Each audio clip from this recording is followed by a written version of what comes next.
आज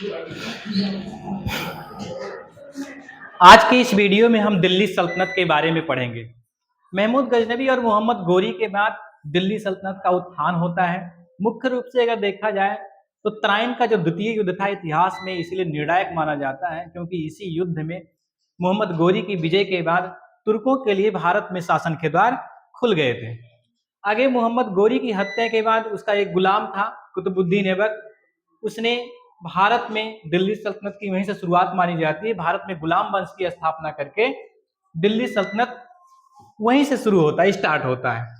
तो अगर देखा जाए दिल्ली सल्तनत पर मुख्य रूप से 5 राजवंशों ने शासन किया है। उनके क्रम पूछे जाते हैं कि किस राजवंश ने किस क्रम में शासन किया है।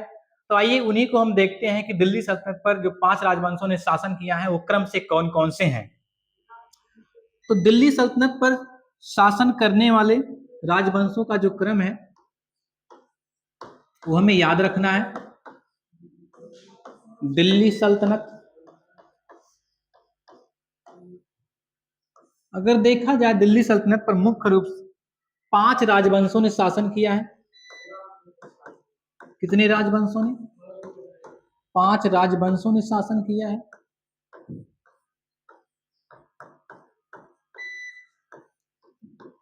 पांच राजवंशों ने शासन किया।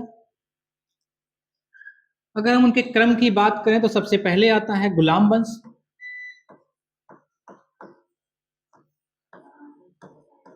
गुलाम वंश। दूसरा आता है खलजी वंश,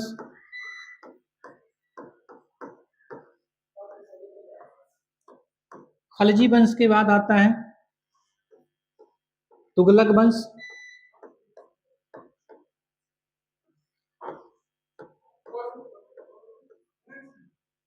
अगला आता है सैयद वंश,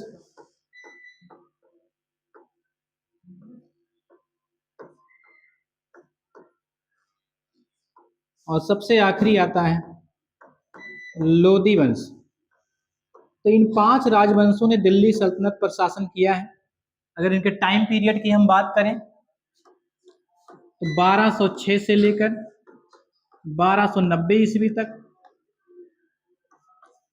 खलजी वंश 1290 से लेकर 1320 ईस्वी तक, तुगलक वंश की अगर हम बात करें 1320 ईस्वी से लेकर 1414 ईस्वी तक, सैयद वंश की बात करें अगर 1414 से लेकर 1451 ईस्वी तक, और लोदी वंश का जो टाइम पीरियड है वो 1451 से लेकर 1526 ईस्वी तक। यह है दिल्ली सल्तनत पर शासन करने वाले राजवंशों का क्रम। इन्हें हमें क्रम से याद रखना है। क्रम से याद रखने के लिए आप एक ट्रिक का भी यूज कर सकते हैं। वो ट्रिक क्या है?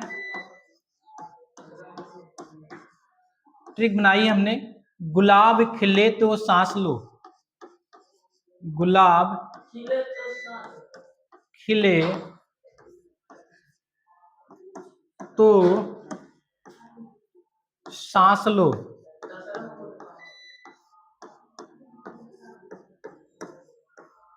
गुलाब से गुलाम वंश से आप रिलेट करते हैं, खिले से खिलजी वंश, तो से तुगलक वंश, सांस से सैयद वंश, और लो से लोदी वंश। ठीक, तो सांस से सैयद वंश है, लो से लोदी वंश, गुलाब से गुलाम वंश, खिले से खलजी वंश, और तू से तुगलक वंश।